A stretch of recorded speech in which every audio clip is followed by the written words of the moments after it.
뭐 오늘 함수 특징식들을 한번 다 정리해보는 시간을 가져봅시다. 뭐냐면 일단 주기함수부터 출발해보면 주기함수 형태는 어떻게 표현되냐면 f의 x 플러스 a는 fx가 되는데 얘는 a마다 지금 반복된다는 형태거든요. 이게 왜 그러냐면은 이게 되게 당연한 거죠. 왜냐면은 이렇게 있을 때 1 넣었을 때하고 1 플러스 a 넣었을 때하고 지금 똑같다는 거거든요. 그러니까 1일 때 어떤 함수가 어떤 값을 가졌는데 걔가 일정하게 a만큼 공간이 떨어졌을 때도 지금 같은 숫자가 나온다는 거죠. 근데 그게 뒤로 가도 마찬가지라는 거죠. 뒤로 갔을 때 마이너스 a만큼 이동하면은 걔가 또 어떤 함수가 일치된다는 거죠. 만약에 중간값이 이렇게 된다면 여기 중간값도 이렇게. 그래서 가장 대표적인 함수가 삼각함수죠. 삼각함수는 그래서 x 플러스 2파이는 fx로 표현될 수밖에 없는 게 대표적인 함수가 사인 함수가 있겠죠. 사인 함수를 표현하게 되면은 걔가 이렇게 생기니까, 왜냐면은 여기까지가 2파이가 되니까 얘가 이렇게 생기는 거겠죠. 그렇죠? 좋아요. 주기함수는 이렇게 끝나고 그 다음에 또 뭐가 있냐면 이제 대칭함수가 있는데 이제 가장 대표적인 게 이게 교과서에는 없는 표현이지만 우함수하고 기함수가 있는데, 우함수 같은 경우에는 y축 대칭을 의미하게 되는 건데 대칭시켜라는 아니죠. 대칭시켜라는 아닌데, 그러니까 이것도 많이 일단 이거 우함수부터 얘기하면 걔는 f에다가 마이너스 x를 넣었을 때 원함수 fx하고 똑같다가 나오는 건데 가장 대표적인 함수가 y는 x 제곱 함수가 가장 대표적이죠. 걔는 우함수일 수밖에 없는 게 이렇게 있으면은 걔가 이렇게 있을 때 이렇게 정리되면은 fx에다가 마이너스 x를 넣어도 다시 얘가 x 제곱이 나오기 때문에 똑같을 수밖에 없다는 거죠. 그러니까 얘는 좌우 대칭일 수밖에 없는데, 이게 시켜라랑은 다른 게 뭐 여기서도 그래도 가볍게 아예 안 보는 건 좀 그러니까 이게 뭔 말이냐면은 예를 들어서 이런 함수가 있는 거죠. f의 절대값 x라는 함수가 있으면 얘는 만약에 fx 함수가 뭐 x-1의 제곱 함수라고 하게 되면은 얘는 지금 이 함수에다가 뭐를 넣으라고 하는 거냐, 원래 fx부터 먼저 그려보면은 천천히 x는 1에 대해서 대칭이니까 이렇게 생겼는데 걔가 절대값을 씌우라는 거는 y축에 대해서 대칭시켜라 라는 의미가 되니까 얘가 왼쪽으로 이렇게 생긴다는 거죠. 그러니까 얘는 내가 가르칠 때 맨날 뭐라 그러냐면 x가 양인 부분에 대해서 전부 다 왼쪽으로 복사시켜라가 되는 거죠. 그 다음에 또 정리해야 되는 대칭함수가 또 가장 대표적인 게 기함수가 있는데, 기함수가 뭐냐면은 걔가 f의 가장 대표적인 게 3차 함수인데 y는 x 3승. 이건 먼저 그래프부터 먼저 한번 그려보게 되면은 y는 x의 3승 그래프는 얘는 무조건 뭐 이렇게 생긴다는 거죠. 그러면은 얘가 여기가 a면 여기가 마이너스 a인데 여긴 b가 된다는 거고 여긴 마이너스 b가 되는 거니까 뭐 쉽죠, 관계가. 그러면은 f에다가 마이너스 x를 넣었을 때 걔가 마이너스 fx가 나온다는 거죠. 왜냐면은 a를 넣게 되면 f에 마이너스 a가 되는데 걔는 자연스럽게 여기다가 fa 넣은 값이 뭐냐면 지금 b라는 거죠. 근데 b에다가 마이너스를 씌운 효과가 나오니까 얘가 원점 대칭을 얘기하게 된다는 거죠. 원점 대칭을 얘기하는데 이게 여기서 더 일반화 시키면은 원점을 아니라 이제 여기를 그냥 a, b 라고 할 수가 있는 거죠. 그거는 이제 내가 맨날 어떻게 정리하냐면 이렇게 정리하죠. 항상 선분을 그냥 하나 그어 놓은 다음에 여기가 a라는 점을 찍고 이거는 내가 맨날 맨날 얘기하죠. 여러분 수업 시간에 내가 맨날 얘기하는 게 요게 정점이 되는 거고, 여기 이렇게 해서 x만큼 이동한 얘는 변하는 거니까 동점이라고 합시다. 그리고 얘도 요만큼 똑같이. 그러면 여기 좌표는 어떻게 되냐면 a 플러스 x가 되는 거고 여기 좌표는 a 마이너스 x가 되는 거죠. 그래서 만약에 여기다 점을 찍으면 f의 a 플러스 x인데 근데 여기는 자연스럽게 반대 방향으로 이 길이가 똑같아야지 여기가 a, y는 b. 그러니까 여기가 정확히 말하면 a, b라는 거죠. 이 대칭을 만들 수가 있다는 거죠. 그래서 이제 우리가 수상 마지막에 봤던 점 대칭일 때는 이런 삼각형을 만드는 게 중요하죠. 왜냐면 닮았으니까. 얘는 동그라미로 처리하는 게 맞겠네요. 동그라미. 그래서 얘가 f의 a-x가 된다는 거죠. 함수값이. 그러면 다시요.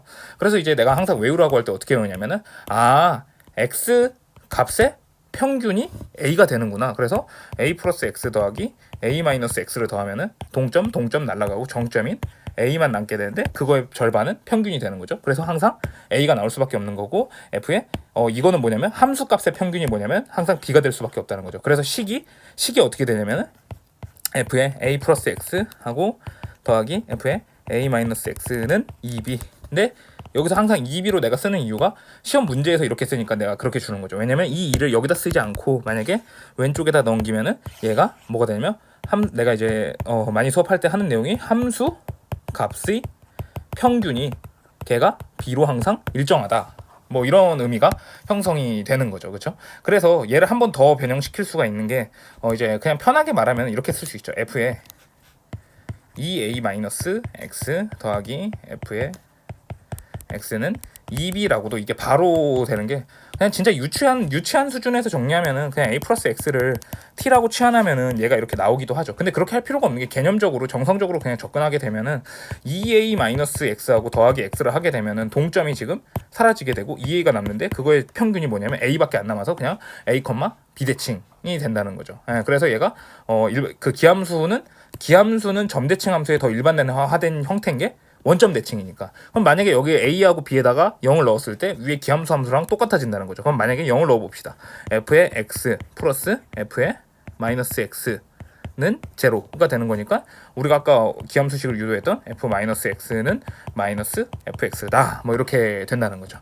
그리고 나서 이제 또 하나의 함수에 관한 특징식이 있다면은 여기서가 유도가 되는 게 아까 그 우함수일 때를 유도를 하나 안 했는데 우함수일 때 얘가 조금 더 유도가 되는 거죠. 왜냐면 얘는 특별하게 지금 이거에 대해서만 대칭인 거를 얘기했으니까 그러지 말고 x는 a 대칭을 얘기할 수가 있는 거죠. x는 a 대칭이니까 그러면 f의 얘를 a만큼 이동시키면 되는 거죠. x-a가 되는 거고 얘는 f의 마이너스 x a라고 정리되면은 다시 한번 깔끔하게 정리하면 f의 마이너스 x 플러스 a는 f의 x 마이너스 a다 라고 하면은 얘도 근데 결국에는 똑같은 게 더하면은 결국 빵 되는 거거든요. 그러니까 얘가 결국 또 말하는 게 x는 a 대칭이다 라고 쓸 수가 있는 거죠.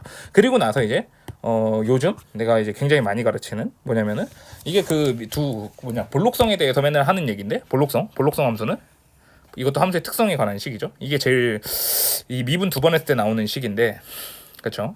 보면은 여기 있을 때 여기가 a라 그러고 여기를 b라고 하면은 정확히 여기 가운데 있는 값을 뭐라 그러냐면 요 x 값들의 평균 2분의 a 플러스 b가 되는 거고 그러면은 여기 값을 넣으면 이거는 x 값들의 평균의 함수값.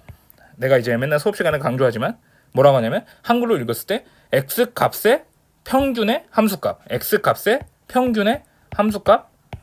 하면은 이게 되는 거고 그 다음에 이번에는 여기다가 써보면 얘가 fb가 되는 거고 얘는 fa가 되는 건데 큰일 날 뻔했네. 잘못 썼네요.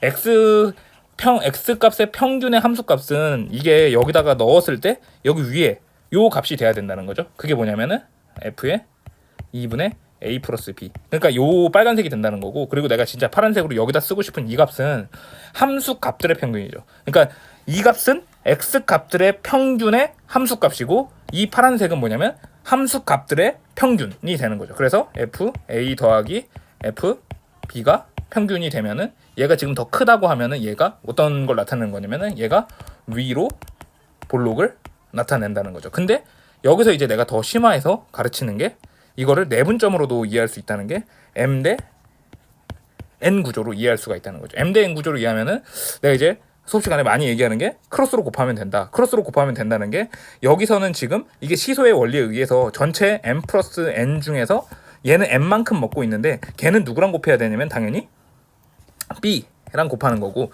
그 다음에 더하기 m 플러스 n 중에 n은 크로스로 a랑 먹는다는 거죠. 그러면 얘가 다시 뭐냐면은 함수 값들이 아니라 그 x 값들의 내분점, x 값들의 내분점에다가 어떤 함수를 집어넣게 되면은 걔가 지금 빨간색으로 표시된 요게 된다는 거죠. 근데 이게 조금 더 디테일하게 다시 그려주면은 총정리니까 여기가 m 대 n이니까 여기 지금 내분점을 함수 값에다가 입력한 이 값이 지금 뭐냐면 f의 m 플러스 n분의 mb 플러스 m 플러스 n분의 na가 되는 거고 그리고 다시 함수 값들의 내분점이 있기 때문에 함수 값들의 내분점은 여기가 a였고 여기가 b이기 때문에 이게 fb 여기가 A가 된다는 거죠. 근데 여전히 크로스로 곱한다는 건 변함이 없죠. 이게 M 대 N이니까 전체 M 플러스 N 중에 M 시소의 원리에 의해서 얘는 FB랑 먹어야 되는 거고, FB 플러스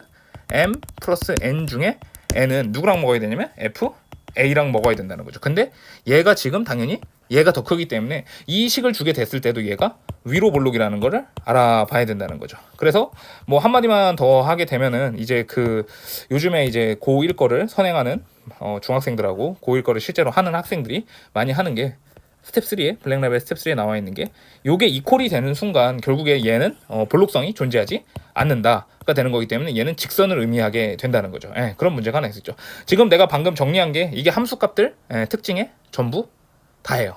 이렇게 정리하면은 완벽하네요. 좋아요.